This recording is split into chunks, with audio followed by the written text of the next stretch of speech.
Hey, what's up everybody? Welcome to another video. Today we're going to start with the Mythic Legions, and I cannot say his name right, so throughout the video I will say it wrong, but in joke, obviously, I pronounce it Azzhazzar.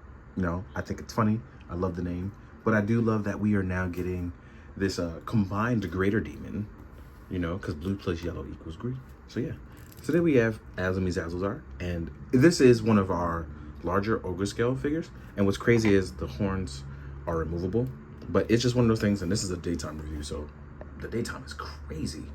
Looks really great for lighting, man. But yeah, this is a really cool figure from the Mythic Legions Poxxus wave, and I'm just gonna do a quick video on it. It's nothing crazy because we all share the same body scale for some of the older Legion style stuff, as we don't all have the Valiant Knight body. But it's really cool to see this figure come to life. I really do love that award of Poxxus. As you can see, there's Poxxus face literally on the belt. I love the soft goods, especially. Shout out to the homie CJ.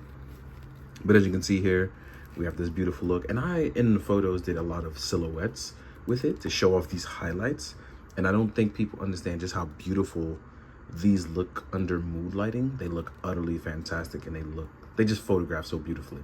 But as far as articulation, we have our standard ogre scale, right? So these are actually removable, just in case you're wondering. Let's actually pop one out so you can see. So you can go asymmetrical if you want, but even without it on, we should be able to hit the T-pose with little to no issue. We still have our standard upper torso before Cosmic Legions, so we have that inverted ball joint to replicate the ab crunch movement. We're on a single joint.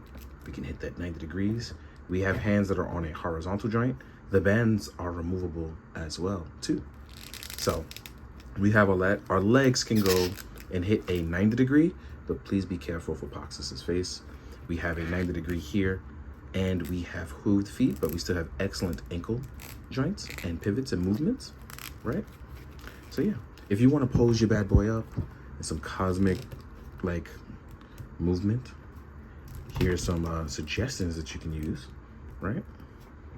You can add some effects to that, make them look cool. Let's add this this pauldron back on for the defender of Poxxus. He's a lich, right? A lich.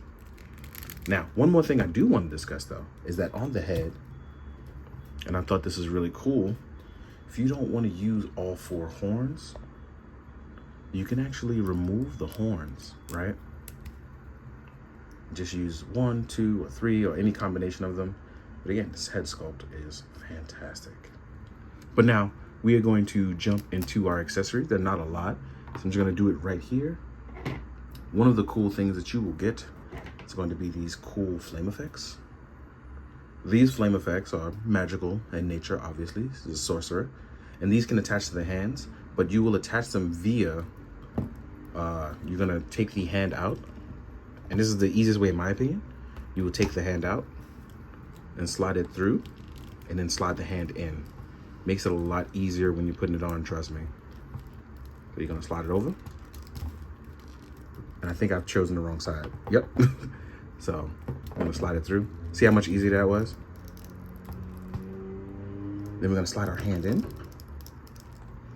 then when you slide it back down, it slides across the hand. So it looks really good on there, as you can see here. Testing out this new mic as well. So let me know about the clarity. See how you guys like the clarity of this mic. So outside of our new Sorcerer's Flames, you'll also get 2 open option fists. And the reason why that is to hold your staff. I love that they included the colors for both of them, as well as like the insect lords of Poxxus holding it down. As you can see, the hand here, also on a horizontal joint. And you see, you can make it a long-ended one because I've attached the other hand to it. And then you can make it an actual very long sorcerer staff. And as you can see, it would actually be taller than him.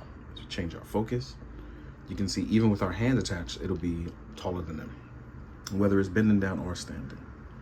And that about wraps up the accessories, but I'm gonna fix him up, make him look real pretty. We're gonna jump into size comparisons. All right, now we're gonna jump into the size comparisons. I left the window open, so I apologize for that. But the first thing we're gonna do is jump into a fellow ogre scale, right? And as you can see, how they size out, pretty much the same. Hooves and all, you know what I mean? So it works out. And they're they are completely like part swappable, so they're modular. So in case you're thinking about one or the other, or you want to try something different, let's say you want to corrupt this guy and you can swap armor onto him, make him possessed. You can do a lot of cool stuff. I can't paint, but those are ideas, right? Then when we scale them out to a normal Mythic Legions, here's my main man Gork the Orc. The Golden Orc, my main man Gork. So yeah, there you have that. And then if you don't want Gork the Orc, I've been watching a lot of Freerun, so I've been using a lot of dwarves, and in my D&D campaigns, shout out to Mythic Bits, so they have the custom beards. But there's my main man, a dwarf, next up to him. So yeah, shout out to the dwarves. All my homies is dwarves. Here we are with an SH Figuarts Guts. And the reason why I chose Guts, because we all know I love sword and sorcery. And I feel like Guts completely fits this, is incompatible with said line. So there we are with Guts. If you haven't gotten this, you really should. Excellent toy. Then, if we're gonna talk about sword and sorcery, you can't go without talking about my main man, Conan, with the Mezco toys. Then we have my main man, Ichigo, also from the Mezco toys line, right? I forgot to throw in a domestic toy, so I don't have one here, so I'm probably gonna pull up one soon. I have one somewhere around, but we'll try, right? But last but not least, and this one is going to be a bonus one, right? If you want to fight greater demons, one of the cool things you can do is use a Grey Knight from the Warhammer stuff. I've been on a huge kick of Warhammer lately, and I felt like this is a perfect pairing of the two, as a demon and the Grey Knights hunting them down. So if that's something that you have in mind for mixing and matching your scales and your lines, I feel like this is the perfect time to do that. Where the Poxxus waves, Dove has a lot of sorcerers, Grey Knights hunt down demons and things like that. This works here perfectly. So yeah. In the meantime, thank you so very much for watching. Thanks for joining in. I hope you enjoyed the cool photos at the end. It's not a lot, but I definitely was aiming for a vibe in the mood, and I hope you guys enjoy it. So as always, please be good to yourself, be good to others, and as always, be good, do good. Drink your water, guys. Later. So I do want to add, I said Mythic Bits because I wanted to make sure I was right, but yes, the beard is by Mythic Bits. So if you have a chance, please check them out. They're probably going to be in the Cabal, but more importantly, see if they have any socials. Check them out. I bought it while I was at the con a while ago, but I do want to support and say, yes, this is who I got it from.